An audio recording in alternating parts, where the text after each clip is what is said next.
Good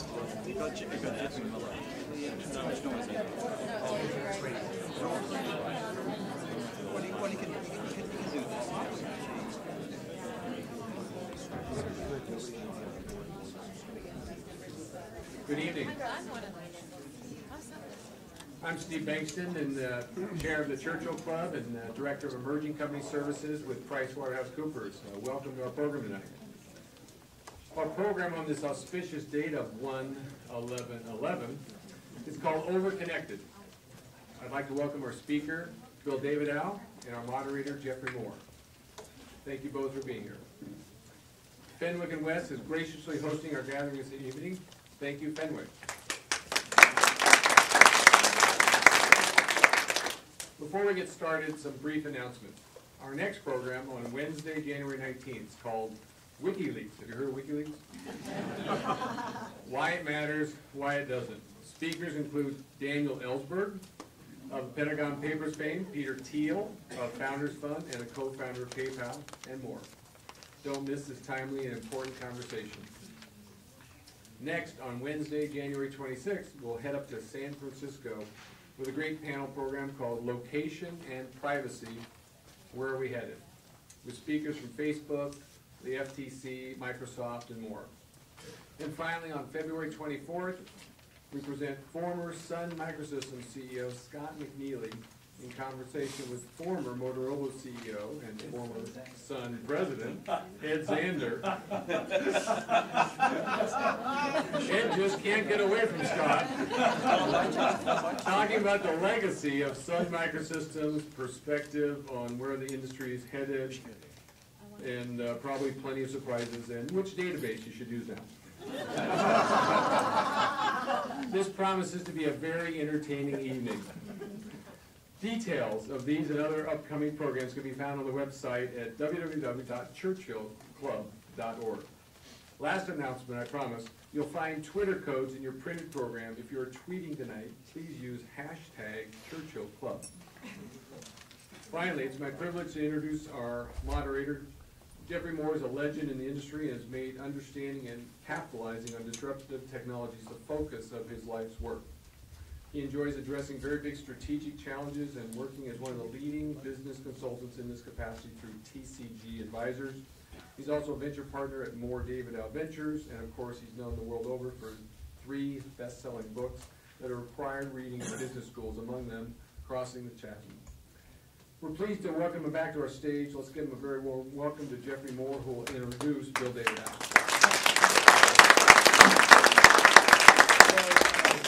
I got involved in the high-tech marketing consulting world in 1986 when I joined a company called Regis McKenna, and at that time the book on marketing was all written by Procter & Gamble. It was all consumer branding, and Regis had written something called the Regis Touch, which was the first thing I'd seen which sort of reset the whole discipline. Accompanying that book, and actually Regis and Bill worked together, was a book by Bill Davidow called High-Tech Marketing. I got that right? Marketing high-tech. Marketing high-tech. See, I always got it put backwards. But for me, those 2 books became kind of the fundamental fabric of my marketing consulting career. They taught about the whole product, and they talked about how high-tech marketing was different. Then Bill goes and writes a book. Now, you know, we all agree that there's a virtual corporation. You have to virtualize the world. But this is 2011. So what year did you write the virtual corporation? 92. 1992. Okay, so just like shooting a little bit ahead of the bird, right? And then the next one was on customer service. That was in between. In between? In between customer service. Okay. Well, this one, he did it. He's kind of doing it again, which is periodically stepping back from the world and sort of seeing a pattern in the world that is fundamental and determinate, and that we're not properly acknowledged and that we're not properly coping with. And so by putting that pattern in high relief, as we're going to do tonight with this book called Overconnected, the intent is to say, look, we need to get a better vocabulary for talking about these forces, and also then some better ideas about how to cope with them. But, so that's Bill Davidow. Please welcome Bill Davidow to this. Bill, I wanted to start with just, because this word overconnected gets used in many contexts, And then many of us here feel overconnected. That's not quite what you're talking about in the book. Why don't you just take a minute to sort of set the stage around this idea of overconnected? Okay, so Jeff and I had the opportunity to rehearse a little of this, so that's a stage question, Jeff. Yes. But, As will the next one be. I said to Jeff, look, there are two kinds of overconnectivity. There's what's going on in your personal life. And what's going on in your personal life has to do with sociology, psychology, neurology, your brain, and your mind. And then there's what's going on in your institutional life, the way you're governed, the way business operates, the way the economy runs. And both sides are overconnected. This book happens to be about the institutional side of overconnectivity, which tends to determine whether you're going to have a job. And the other side tends to determine whether you're going to remain sane. You can choose between the two or both. So stay with the institutional overconnectivity, just to make sure, again, just to make sure we're all on the same page. Give some examples of sort of very visible consequences to overconnected institutions. Well, I kept writing about the newspapers because they were an example of something that was overconnected. But the general idea, and when I wrote the book, I was sort of looking for a fundamental principle. And when I said that, it took me a long time to figure out what that principle was. I mean, it was patently obvious, but there have been a lot of people that have been making observations about things, you know, like The World is Flat, a great book by Francis Carencross, or Francis Carencross. Marketing, high technology, Tom Friedman. One and one. Francis Carencross wrote The Death of Distance. And all of these things were making observations. And to me, it sort of seemed like if I let go of a ball on the top of a hill, I was saying, well, gee, the ball will roll downhill. Well, I was out to try and find out what was making the ball roll downhill, which was gravity. And in this case, what I finally figured out was that the thing that was making all these situations very volatile was something we call positive feedback, where change adds to change, and it causes things to accelerate. And that when you increase the number of connections and you strengthen them, you create more and more positive feedback. And creating that incremental positive feedback leads to all kinds of interesting things, like the meltdown in Iceland, or the economic crisis in 2008, or I sort of have a perverted view of your loss of privacy. It is a positive feedback process, because what drives it is that each little piece of information has almost no value at all. But when I put pieces of information together, like if I have your name, that's one thing. If I have your name and telephone number, it's more. If I have that, your address, each piece of information becomes more valuable. Finally, I add your credit card numbers and your social security to it, and I know where you shop, and I really have something that's valuable. And so it creates great pressures to agglomerate data. And because the data gets more, every piece of data gets more and more valuable because you add other pieces of data to it. And it's these processes that end up driving things to extreme.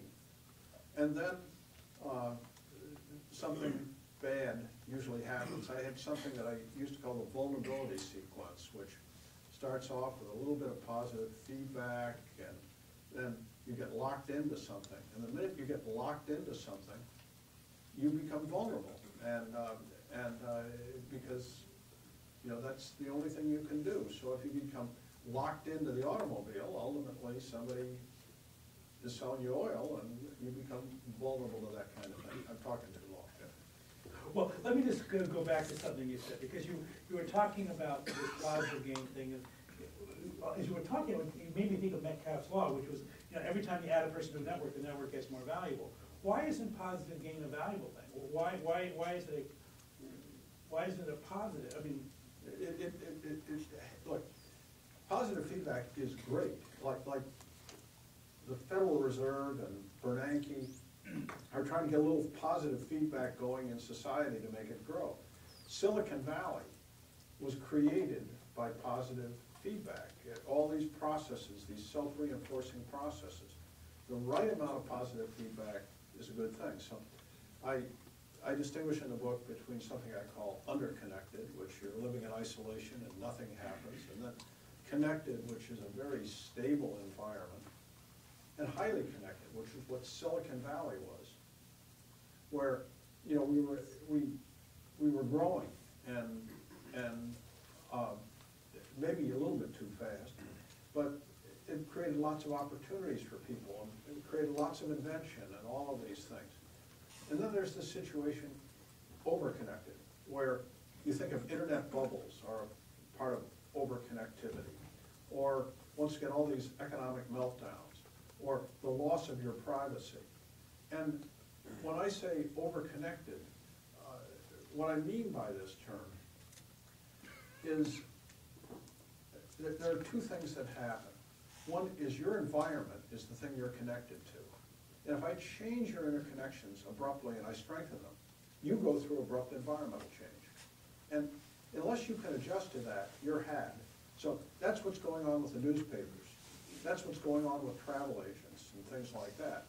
They can't adjust to the new environment because maybe they don't have even a reason to exist in that new environment.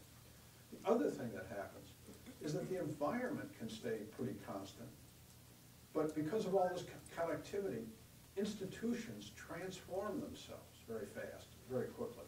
So you get something like financial institutions, they come up with a great idea, derivatives.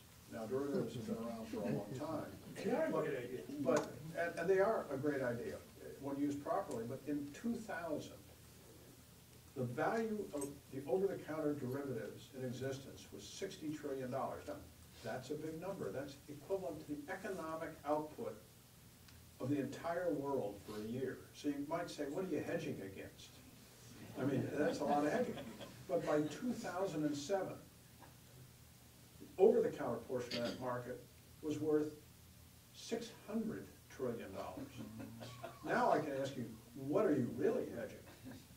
Well, it turns out that you could have never created $600 trillion in derivatives out there without all of these information processing tools. When Lehman went bankrupt, they had 930,000 derivative contracts on their books. Keeping track of them is really important. The Bank of International Settlements in 2007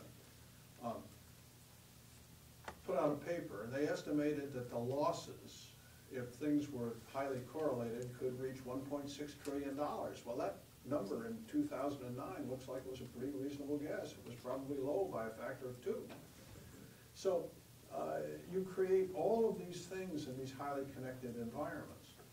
And then one of the things I learned in this writing process is that no large, tightly connected system can be made safe. No large, tightly connected system. And that doesn't matter whether it's a chemical plant, a nuclear plant, a derivative type thing.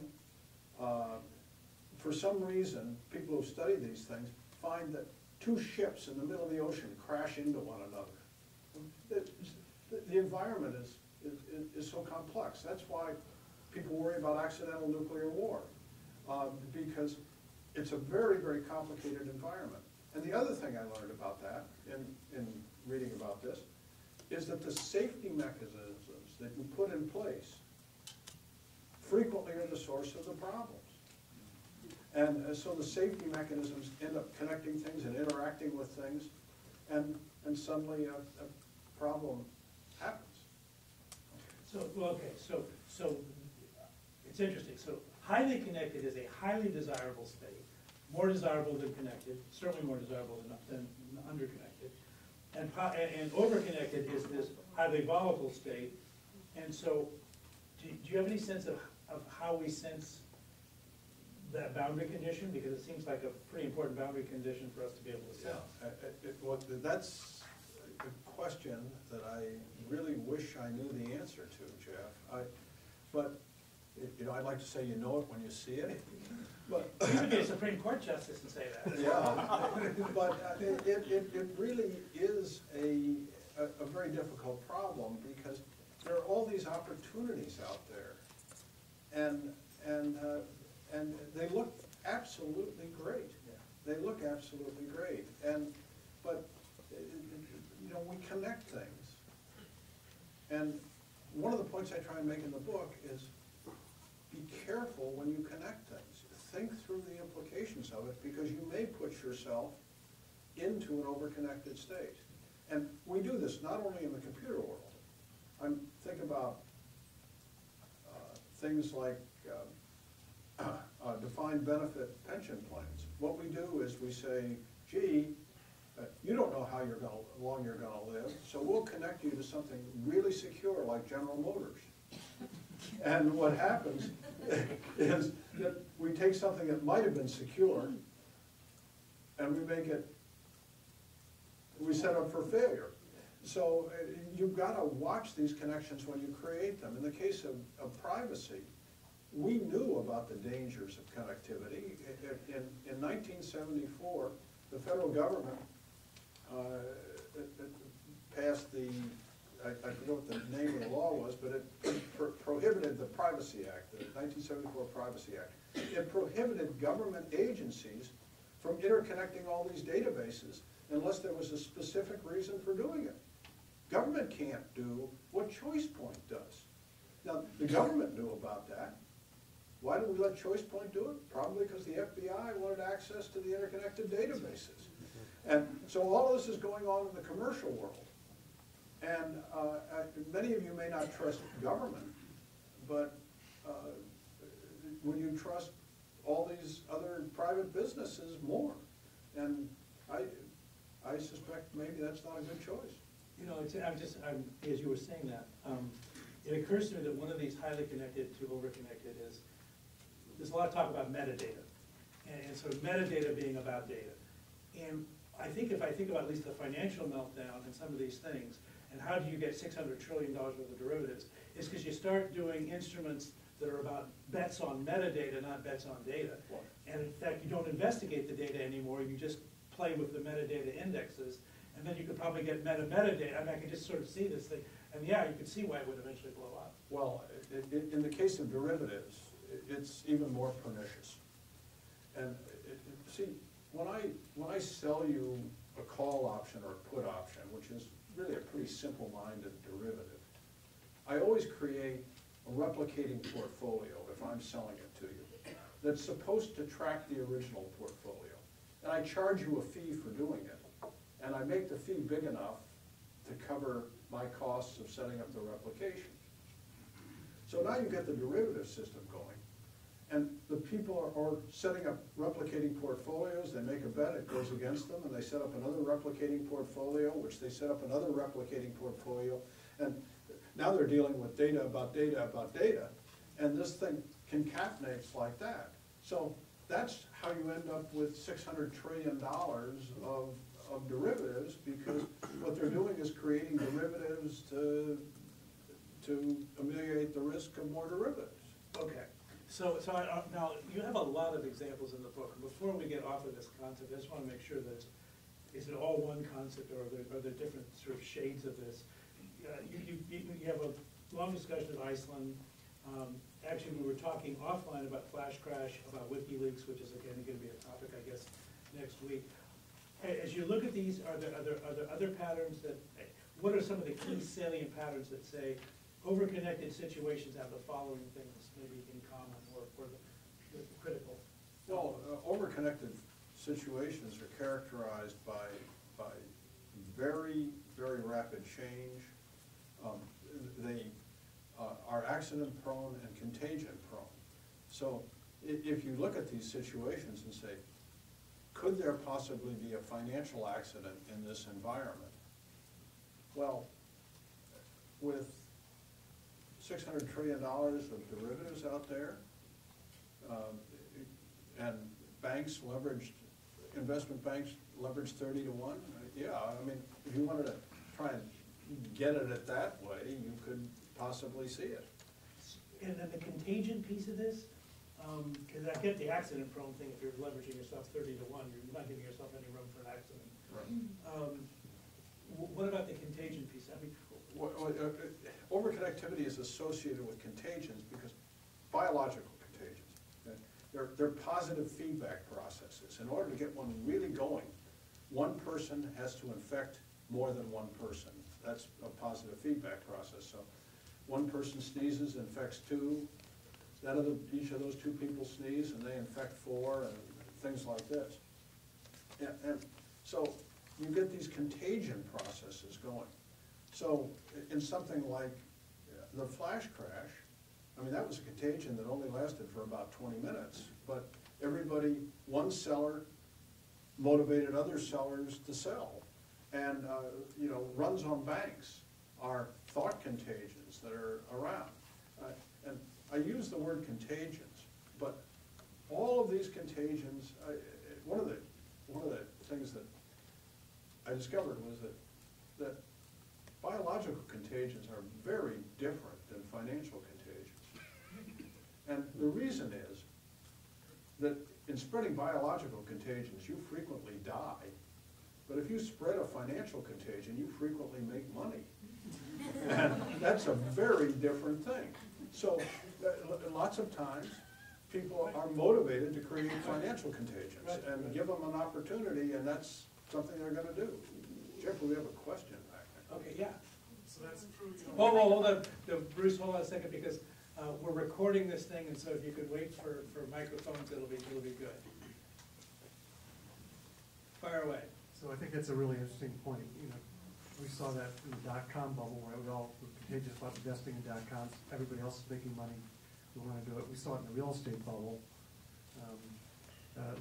You know, for those of us that don't read very well, we watch 60 Minutes, and they talk about these slot machines that every 4 seconds you can get a positive feedback in your brain, and it trains your brain, and you become addicted to that. So you're really talking about an addiction, right? What it comes down to, you get this positive feedback loop over and over again, it becomes an addiction. I think that those 2 things, when Bill started again, with that last example is a very good example, I think, of the personal overconnected into the slot machine loop. The first examples are more institutional. And I just think it's important to probably, Yeah. they're both important. Same concept. Yeah, but well, okay, fair enough, but I do think, the originality here, for me, at least the one I'm trying to explore at the moment, is what does it say about the design of our social institutions? So, and if you, let me just push a little bit harder on this. So the villain sounds to me like it's the internet. Well, Can I just take you on a little bit? I did provoke him a little bit, yeah, go ahead. You know, look, there's a proper way to use nuclear energy. There's a proper way to use the internet. And there's a proper way to use light bulbs. You know, you turn them off at night when you want to go to sleep. And every technology can be subject to abuse. So what I was trying to do in the book was explain to people how to properly use the internet.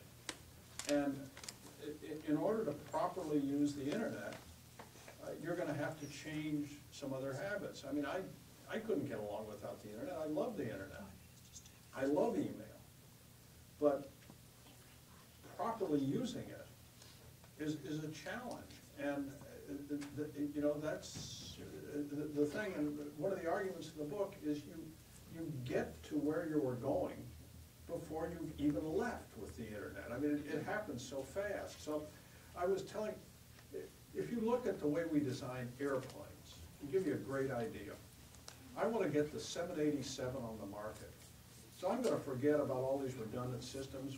You know, aircraft engines are really, really reliable. So are hydraulics. So let's forget about redundancy. Let's start flying these things. And after about 10% of the planes crash, or after 10 crashes, let's go back and figure out how we designed the safety mechanisms in them. Great idea. That would last for about 2 seconds. But now I'm a financial guy, and I say, let's create these new financial instruments, and don't touch me until 2008 happens. Now, the problem with that is that if I'm dealing with very small things, I don't care. But if I'm dealing with something that spreads around the world and can create an international financial crisis, I've got to deal with it differently. And the challenge of the internet is that it creates these things that get so big, so fast, that we've got to put more thought into what we do before we release them. So I'm not opposed to the internet. I'm opposed to. But it's certainly an accelerator. I mean, by the way, I'm on the board of Akamai. One of the things that the guys there told me is, remember Susan Boyle and when she did the song from Les Mis? Yeah. That was sent around the world twice before she finished the song. Right?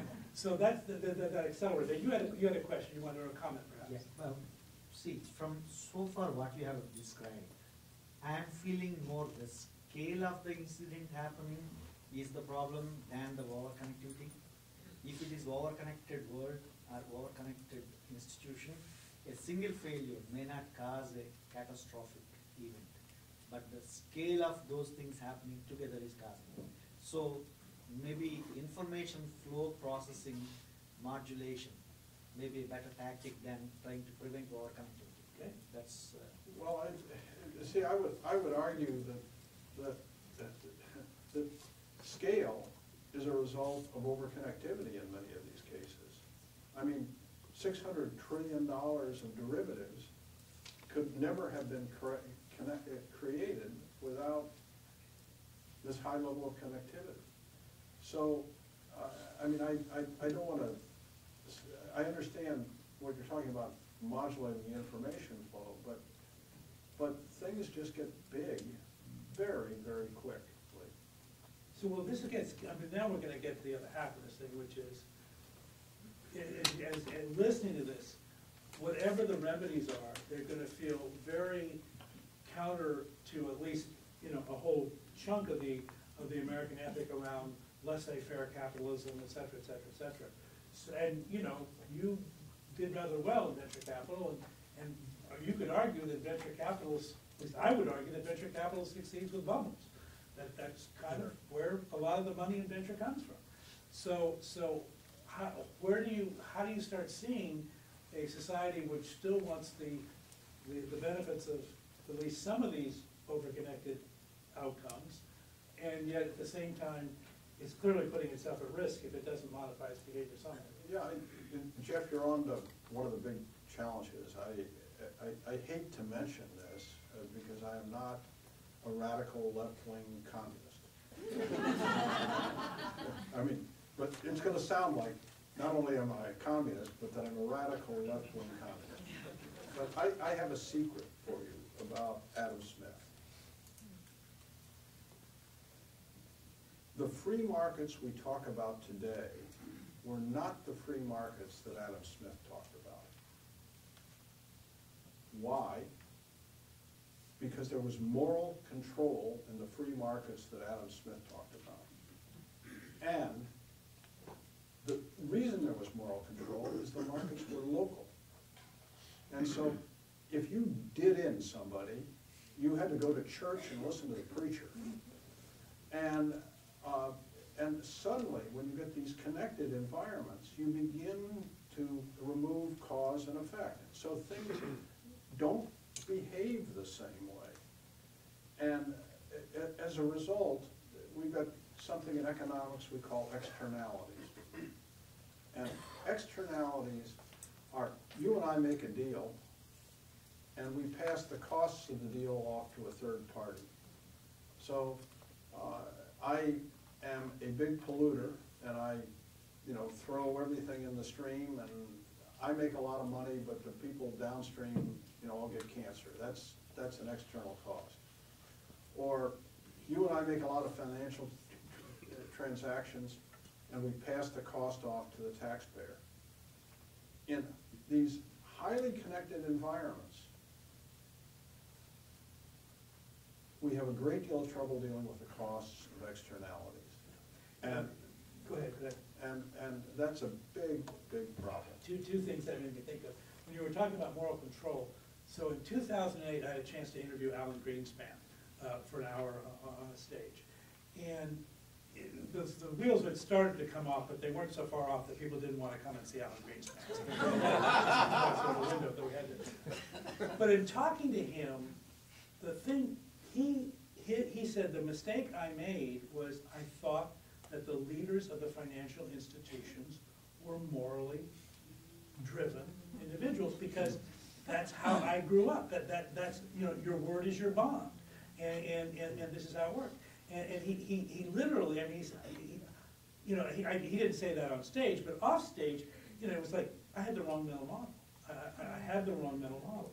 And this thing about externalities, I mean, the head of SAP said to me, he said, well, we understand the American system. You privatize the profits and you socialize the losses. I mean, we see what you're doing. And we tease about it, and part of it is we've been so resilient as an economy that we've kind of said, look, dilution is the solution to pollution. So, you know, if enough of this stuff happens, yeah, bad things will happen, but at the margin, the healthy system will overcome the diseased parts. And I think that the provocation that Bill's making is, no, we're at a tipping point where dilution is the solution to pollution only up to a point, after which, in fact, the opposite effect can happen, which is that you can bring about, you know, catastrophe. So I do think this notion of having to engage with overconnected systems and somehow modulate them to the point that was made here is important. But the social contract for doing that, that's what I'm really puzzled by. I certainly would like to get. And by the way, you know, I'm a proxy for you guys asking questions. But as soon as anybody has either a comment or a question to throw into this thing, because this is a pretty big issue, just, you know, let your hand if your crap detector goes off, go like this. Okay, and we'll keep an eye out for it. But you have to put it really high, because otherwise you might be scratching your ear. Okay, so Bill, you've been thinking about this. We've seen the overconnectivity in the financial system. Just one other one, because we talked about it offline. WikiLeaks, to what degree is that an overconnected issue or not? Well, I've thought a lot about that one, and I thought, how do you put that in the framework of overconnectivity? You know, we've got, and you've got to figure out whether you believe that WikiLeaks was bad or good, but if you believe it was bad, we created asymmetric situations as a result of overconnectivity, where one guy can do something that 1,000 Russian spies could not have dreamed of. One guy. And so or Stuxnet, which you release a virus and it gets into all the Siemens controllers and the centrifuges go out of whack, and so you can do a phenomenal amount of damage. And these things, so we've you know, tipped the odds in the favor of people who might want to do damage to the system, whether it's an identity thief or somebody else. I mean, you're stealing 250,000 records of people. I mean that's pretty easy to do. And I mean, the thing that's so fascinating about WikiLeaks to me, I was telling you, Jeff, the way it happened, the security environment had not adjusted to the risk. So here's what happened with WikiLeaks, and maybe all of you know the story, but the government has something called SIPRNet, Secure Internet Protocol Router Network. And in light of 9/11, they began to let more and more people have access to it. And so they carefully screened 3 million individuals. Now that's hard to do, right? And then, but things were still pretty secure because they had disabled the copying mechanisms on all of these systems, so you couldn't take the data with you, except they overlooked the fact that you could write a CD. And so in comes private Bradley Manning, and he's really mad at the Army, and he likes Lady Gaga. And so he brings in a disc that looks like a Lady Gaga disc, plunks it into a CD drive, and sits there with his earbuds in his ears, mouthing words to Lady Gaga songs, and copying 250,000 records. And then he walks out with his Lady Gaga CD, and everybody is happy, and nobody would have discovered the source of this, quite honestly, had he not bragged to another hacker about it. Now, I mean, that was not smart, because that hacker turned him in. So you get this phenomena going on where the internet has empowered people to do things, and the environment is incapable of, the environment we've created is way far, is greatly behind the vulnerabilities. So WikiLeaks is, I mean, our power system faces the same thing. I mean, it's asymmetric. You can get viruses into our power system that would cause severe problems, and people think they may already be there. So the aspect of cyber terrorism is quite possibly a very real threat, and the government is beginning to become aware of it. I mean, this is not just about stealing the plans to the next stealth fighter. This is the possibility that our infrastructure could be disabled, and that could cause kind of problems. So in fact, you go back to your, I don't know which of the theorists it was, but you stated what sounded a lot like a theorem, which is no large, tightly connected system can be made safe. Right. And let's say we're approaching with the overconnected infrastructure that is internet enabled, that we are approaching that state, whether we're there or not, but it sounds like eventually we would get there, if we're not already there. We certainly have had some signs that we're. Well, there are two ways that it can not be made safe. One of them is that the system can just fail. Yeah. The other thing, you know, and nobody has a bad intention.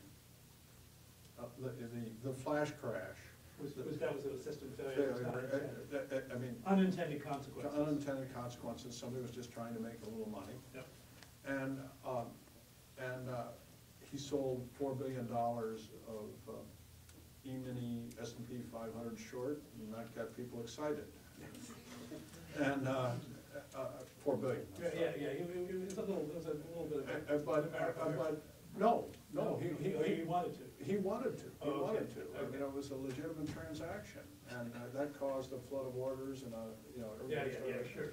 And but then you've got the malicious activity where somebody says, you know, I want to steal your identity, or I want to steal the identity of you and 100,000 of your closest friends who all use a MasterCard, and that's the malicious activity is something else, and then I think you have to make up your own mind about WikiLeaks as to whether that is malicious or just. Or unintended. But the justice of it, let me set that one aside. So I would argue for the malicious stuff, that's not the place which I think is controversial in this argument. I mean, obviously the more value you put in any centralized place, the more risk you're taking that somebody malicious would go after it. I think the notion that systems could get so big that they are unsafe because of unintended consequences, because of these flash crash metadata, 2008 kinds of derivatives, $600 trillion worth of derivatives, implies that you need to that socially, there needs to be a mechanism for intervening to redesign or somehow put circuit breakers of some kind into these systems. And do you think the existing social institutions have the equipment to do that? Well, all right, so I've looked at financial innovation a fair amount. And the example, there are a couple of examples, but the most current one is May 6, 2010. The stock market is going along, it drops, starts to drop, what triggers this? Maybe it's Greece, worried about Greek debt. Maybe there was an actual system failure, but what we now think is that Waddle Reed sold $4 billion worth of these E-mini futures short. And it was a great transaction. And suddenly, you know, everything goes crazy. Now, why does everything go crazy? Well, once he triggered the phenomenon. Now, in the old days, 80%, old days, 2005, 80% of the listed stocks on the New York Stock Exchange were traded on the New York Stock Exchanges. 5 years later, about 30% of them are. And we have all of these alternative trading systems. Think of them as being electronic stock exchanges where you can trade stocks. The New York Stock Exchange has market specialists. They have circuit breakers. They've got all these wonderful things that go on. Now, that's a big change in the environment. Big change in the environment. Now, along comes high-frequency trading. Suddenly, 2/3 of the stock transactions going on are high-frequency traders trying to make a penny here or a very little amount. And I'm going to get to your question here. So now, suddenly, pandemonium breaks out. Sellers leave the market. Well, buyers leave the market. Procter & Gamble, $62 a share, falls to $56 a share, hits the circuit breakers on the New York Stock Exchange. The electronic systems go out and find electronic exchanges that are going to trade it at $40 a share. The price of Procter & Gamble drops to $40 a share. By the end of the day, it's back up at $60 a share. Accenture, trading at $40 a share. No buyers in the market. The electronic systems all have to have what are called stub quotes. The stub quotes are, I'll pay you a penny. Accenture goes from $40 a share down to a penny a share and back up to $39 a share all in one day. Now, the argument for high-frequency trading is they're going to make the market more efficient. All right? More efficient. By making the market more efficient, it's going to be good for everybody. And there is no way that you can make that market safe if you're going to trade 2/3 of the stocks with these high-frequency trades. That's my belief. A tax of on the order of a few hundredths of a percent would reduce the high-frequency trading to maybe 10% of the market. And I would argue that would be a great thing. So here's a case in point where you make the system smaller. And I think of cap and trade as another. These are ways of making pricing externalities or the risk of externalities into the system to create buffer. And you talked about, by the way, that is a Tobin tax. Just say a couple of words about why it's called a Tobin tax. Well, James Tobin in the 1950s, who was a Nobel laureate in economics, recommended that all international currency transactions be taxed, and as a way of cutting down the number of them. So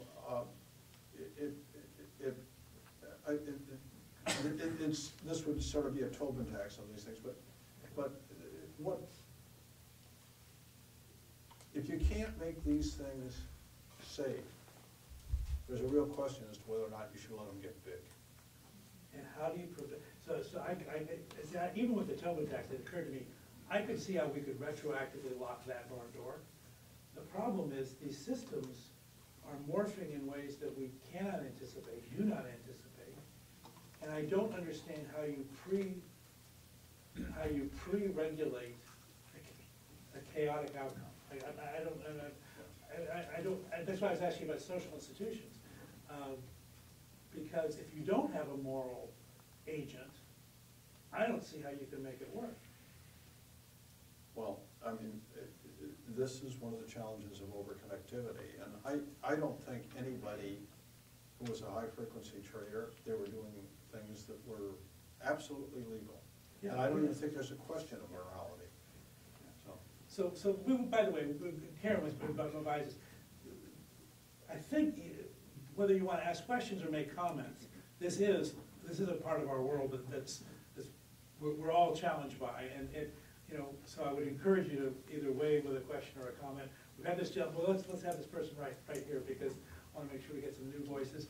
Other people's hands should just go up spontaneously. There you see, right there. Just two more. Good. How the heck do you globally get elected officials to enact Tobin tax when most of them can't even comprehend what you just said? Well, I was talking to a former official from the Bank of International Settlements, and he said, "Great idea, good luck." but it's interesting. There was an article in the Wall Street Journal by Stephen Schwarzman, the head of Blackstone, and he was suggesting international financial regulation, and Walter Lucan, who's the head of the Commodities Futures Trading, CTF, whatever, Commodity Futures Trading Commission, I guess it is, was basically saying, you know, you've got to change the whole regulatory environment. One of the things that is tough about these high levels of connectivity is that the scale or the domain of the problem grows beyond the reach of geography. And our governance systems are defined by geography, but the virtual world doesn't recognize it. So we've got a lot of problems that become international problems, and we're trying to deal with it with local governance, and that's a problem. Couple, one, okay. Right here. Okay, Sorry. let me just keep. Bill and Jeff, what are we to do when society now, I mean, we see the millennials joining the workforce. I mean, we see 23-year-olds, 24-year-olds, they've never had a PC at home or a desktop, and they're completely by your definition, completely overconnected. What is going to be the impact of this generation Y? Is it good or bad, and what can we do? Yeah, he and I, actually, Bill and I talked about this, and we don't agree. But that's frequently the case. You want to go first? Or want me to go first? I mean, this is about the brain? Yeah, yeah. You go first. I'll go first. Then I'll destroy Then you can dance me. So my view is that if you are born with it, it is not technology. So I think that between the human brain and the culture of the generation that grows up together, that there's a natural assimilation of all of this technology, and that the overconnected state is really, the psychological state is a description of me, because I am completely flummoxed by the amount of overload. But it's not a description of a child who's 3 years old who's running an iPad and thinks the iPad works just fine. What's the matter with the book? You know, it doesn't seem to work the same way. So I'm not worried about that one. I actually think that those technologies will make the millennial workforce much more powerful in a global business model, which requires much more communication and collaboration, and certainly the businesses world. I grew up in a command and control vertically integrated corporation world. I mean, IBM, Xerox, Hitachi, you know, that stuff. You know, the world we have now, it's a completely disaggregated world. So the amount of collaboration and communication just to make these value chains work, or at least to troubleshoot them when they don't work, is huge. And I think the millennial tool set and mindset is a much better frame of reference for solving those business problems than the ones I grew up. When you collaborated with somebody when I grew up, it was called cheating. Right? No, it was called cheating. Right? And so they're very different mindset. So I'm kind of on the plus side. But why don't you? Well, see, I love it when Jeff is really wrong. Yeah. So, well. No, but go ahead. Well, all right, so my argument with Jeff on this one is that for 2.5 million years, we have co-evolved with our tools. And first it was stone tools, and that was fire. And so we started using them, and, you know, we cooked things, and that made them easier to digest. And then, you know, with our brains in conjunction with our stone tools, it magnified our force that we could use. So the net result of it is that our nearest cousins, the chimpanzees, are about 5 times as strong, have a digestive system that is about 3 times as large as ours, and have a brain that is about 1/4 of our size brain. Then we got really smart, and we started to plant seeds using pointed sticks. And all of this is going on in the physical world now. We're evolving in the physical world with our tools. And suddenly we get agricultural villages, and then we get a little specialization, and somebody makes clothes, and somebody else hunts, and somebody else gets their hands on the fuel. And we evolve into cities, and all of these things are reflections of our co-evolution with tools. 25 years ago, 1/100th of the time that hominins have existed, we move into virtual space. And our social institutions and our brains, bodies, and minds have evolved in physical space. And where Jeff and I disagree, and a lot of this is now still speculation, but people think that as a result of the gambling machines and things like that, you get a shot of dopamine. Well, dopamine was designed for a different function. If you were going to get eaten by a tiger, you got a shot of dopamine. We aren't supposed to use it 60 times a day when we get an email. And so the reason I differ from Jeff is it's different from training a mind to deal with a problem as opposed to having a mind that has evolved to deal with the problem. And the example I gave him is that there are 3 separate times that we know of where fish independently have evolved with 2 sets of eyes. And I maintain that the ideal physical format for somebody living in virtual space is 2 sets of ears. One for your iPod, and the other to hear if you're going to get run over while you're jogging. So this is the difference, and why Jeff and I disagree, because I don't see a lot of people running around with 4 ears. Go ahead. Yeah. So I'm wondering about the financial situation in which we have this remarkable circumstance. Is the banks that were too big to fail, and because they were too big to fail caused the crisis, has, as a result of the crisis, become bigger. Yeah. And they're tremendously interconnected inside. So would we gain some safety if we break up these conglomerates and make the pieces deal with each other at arm's length? Well, once again, it's easy to have solutions to the problems if you don't have to implement them. But your financial contributions might go down? But I really believe that the solution to all these problems are to force the institutions to have adequate reserves. And I'll give you an example. If people want to have $600 trillion of over-the-counter derivatives, the margin and reserve requirements that should go along with that are probably a few trillion dollars. And either the system would get very safe or very small. And do you think that Well, can be done? on those through- traders you could impose reserve, but on Citigroup it makes no sense to impose that kind of a reserve requirements on all of Citigroup just because they have a derivatives trader. Well, on the other hand, they're the counterparty. I mean, like, I was looking at J.P. Morgan Chase, which is, I think, the counterparty on $80 trillion worth of derivatives, financial things, that are considered to be very safe. And my attitude about that is You know, either the customers can put up the margin, or they can put up the reserves. But, you know, what I'm saying is that you can either let the banks externalize the costs, or you can make the banks Fund set the up- externalities? fund the They have a external- good deal, they Okay, socialize okay. the cost. Okay, yeah, fair enough. Okay, all right. Another, yeah. Is this thing, yeah, okay.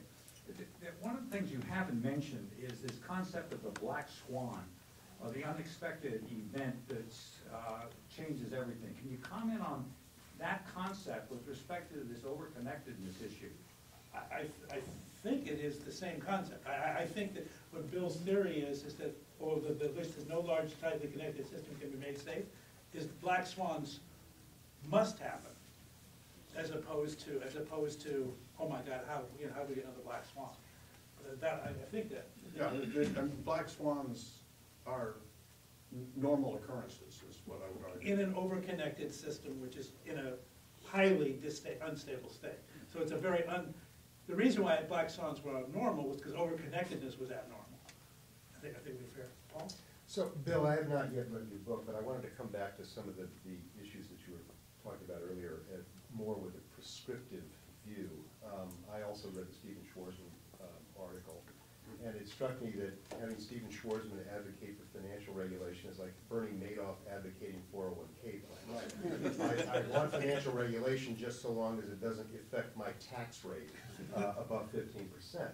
How do we get to a point where, as Jeff called it, some sort of moral authority to be able to do this, when the reach of this, the spider web of this, seems so vast amongst people who have such ingrained vested interests in talking about the problem but not fixing it?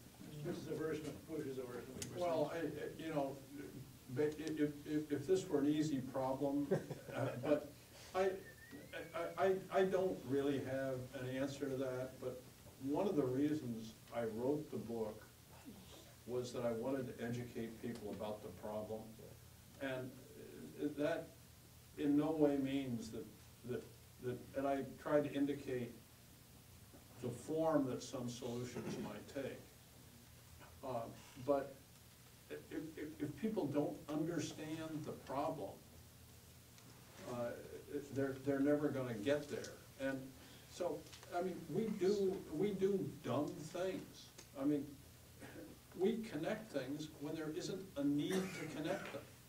And if you just make somebody understand that, or if you can increase the sensitivity of financial regulators, that when you see in 2000 derivatives being 60 trillion, and 2 years later, there are 120 trillion, you know, they ought to say, gee, maybe something's racing out of control.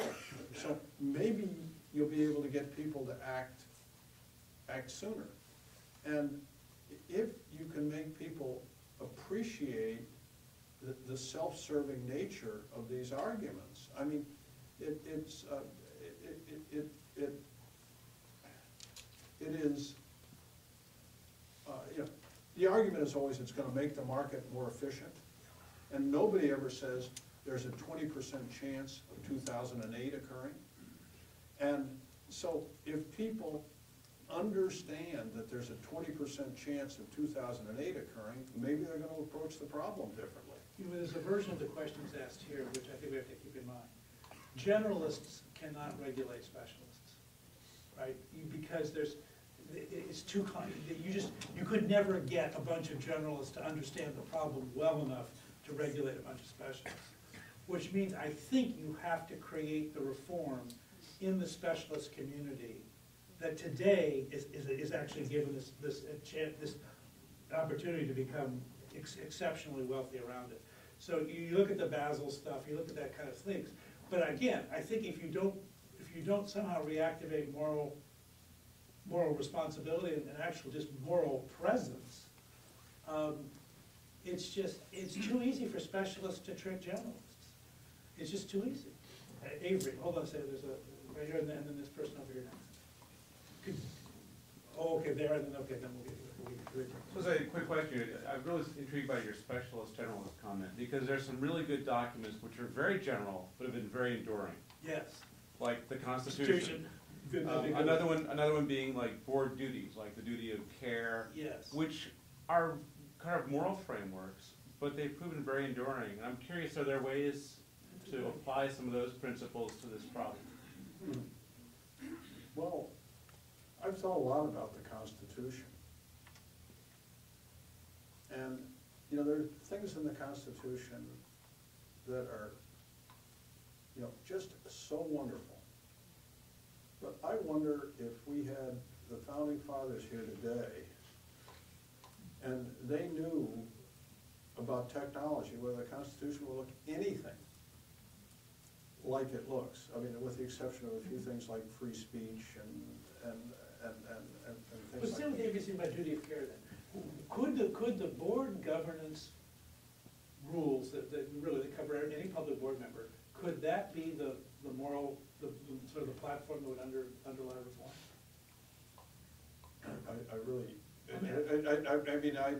I think boards don't do a very good job today, so I don't know. Okay, there was somebody back here, and then somebody up here. Yes, I'm going to acknowledge, Bill, I have not read the book, I've ordered it, it hasn't come yet, so I'm going to... E-books. A digression from your conversation about financials is, it's my belief that in our lifetimes, we will see in the U.S. potentially the first, I'll call it a cyber invasion. I note that within the last 2 weeks, I saw an article by a Chinese defense expert who said, forget about the Navy, we're going to hit them with an energy beam from outer space. I've read articles that said that the Chinese have penetrated our energy power networks. And I guess maybe my question for you is, we're talking about financials, but I believe that we will have an attack in our lifetime. There'll be a cybersecurity attack that'll be significant. And because of the overconnectedness of our society, that it's becoming doable to come into a network, an energy network from outside the country to control. And my question for you is, do you foresee this happening? And what should we do about this? If this is a topic that you're comfortable addressing. Yeah, I think it is possible that it can happen, and I do not know very much about that subject at all, and I've thought about it, and I wonder, I've often wondered, I mean, the obvious solution to a lot of these things are to disconnect them, right? And so I wonder, I sat there and I wondered, why does our electrical network have to be run with TCP/IP? And then I thought, well, gee, even if they ran it with a different protocol, there'd still be entry points to it. But I would look a lot at disconnecting things, and ultimately that argument leads to isolation. Well, but dynamic disconnection would. So some version of circuit breaking already in many situations does diffuse overconnected catastrophic things. I think Stuxnet was a disconnected, going up networks right. that were disconnected. Right. There was no connection, so they've already done it, and it didn't help. right. So What was disconnected? Stuxnet. It's not a. Well, but I would argue, Bruce, it did help. Bruce, I would argue it did help, because Stuxnet was detected before it became pervasive, because they were disconnected networks. So, I guess it's relative. Right, but what's interesting is they've actually jumped the Yeah, expression when they crossed the chasm. Yeah, whatever. Good expression. Oh, yeah, so what Bruce was saying was, the Stuxnet example was, hey, it's already disconnected. I'm not even sure Stuxnet is TCP/IP. I don't know if it is or not. But it's certainly a very proprietary Siemens set of protocols. And Bruce was saying, hey, the Fox is already in that. Well, the nuclears, they don't have IP connection to the outside world. They're all Okay, so they're isolated. And it was physically carried by people in. Well, on USB drives, yeah, back to your CD drive. Okay, I want to get this person here and then, okay. So, if we see an accident, and there's Hold on, one, maybe we'll try this one. if Could we you see get the an person in accident, front because she was waiting? and there's one person present, then the ambulance is gonna get called right away. Yeah. Right, and if there's a group of people, it's gonna take longer.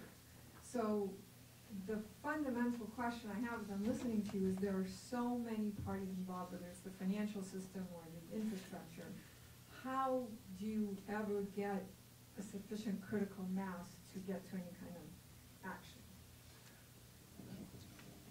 My argument, if I had to sort of say, what is the venue by which, where would, one of the questions is, where would you solve this problem? So I'm gonna propose you would not solve this problem in legislatures, but I would propose you would solve it in international organizations of professional specialists. So the Basel stuff for financial guys would be where I would try to solve a bunch of these financial regulations.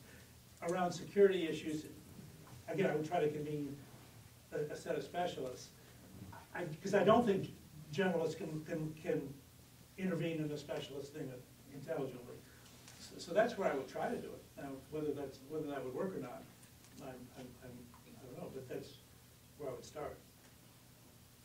Are you okay? Okay, you tried several times. I was very bold.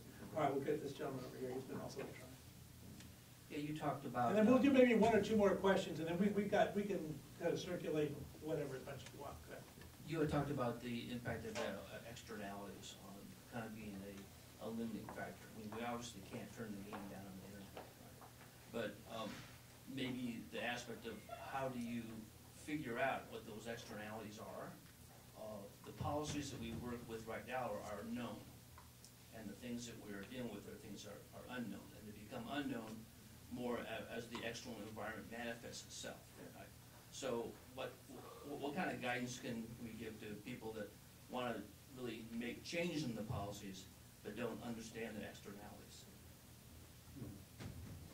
Was carbon cap and trade a version of this? Well, yeah, cap and trade was a version of it. These things are very, very hard to do. But I think you've got to try, because what happens is we say, we know there are external costs, we can't figure out what they are, so we'll set the charges for it to zero. Now, that is probably as destructive as setting the charges to infinity. And one of the things I've thought a lot about, and there are probably all kinds of problems with this because we're putting things in the hands of regulators who would have different agendas, is that you need adaptive kind of regulation or adaptive kind of charges. So in my ideal world, if I were Congress, I would say, or the FTC, or not the FTC, but the SEC, is I would say, we are willing to have 10% high-frequency trading, if you can figure out what high-frequency trading is. And we're going to let a regulator come and play with the taxes on high-frequency transactions until we get it there. And so that would be one way. The Bank of International Settlements does come up with pretty good estimates of the size of the over-the-counter derivative market.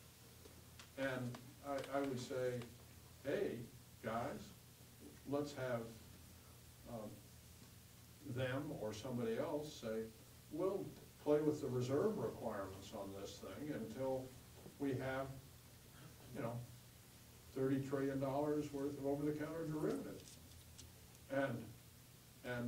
But I think we've got to think differently about how we regulate things, because I guarantee you that if you write it into concrete or you set it into concrete, you're gonna be surprised. Okay, question in the back, maybe we'll make that the last one. Steve?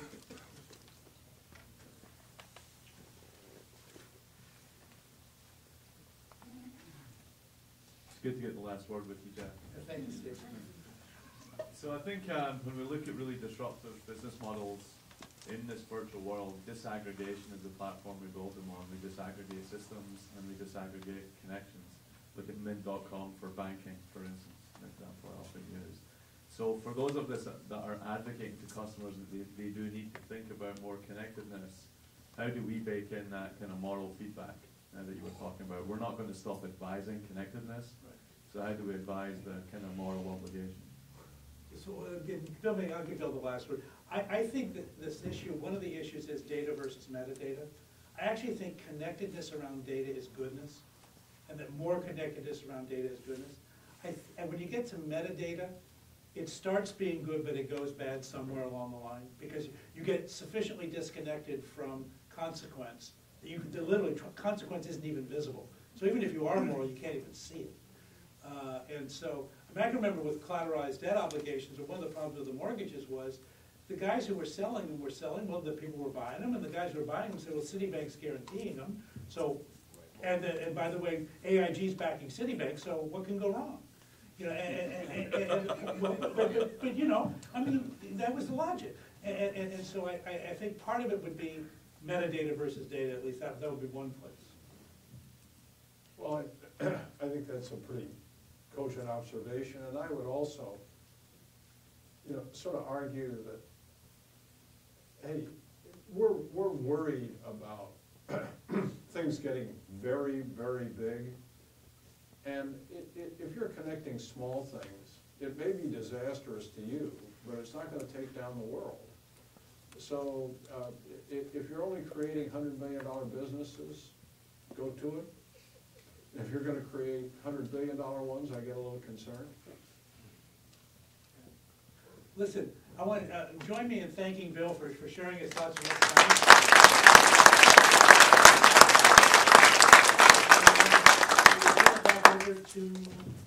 Okay, please, Marcia. Bill and Geoffrey, thank you very much for sharing your perspectives with us in that fascinating discussion. As a gesture of our thanks, we have the famous Churchill Club t-shirt for each. I'm going to get a basketball team with this. Please wear it proudly and in very good health. Bill's new book, Overconnected, is available for purchase in the lobby after the program tonight. If you'd like to pick up a copy, I'm sure that he'd be happy to sign it for you. Thank you again to Fenwick and West. Thank you for all of you for coming tonight. Drive safely, and we hope to see you next week.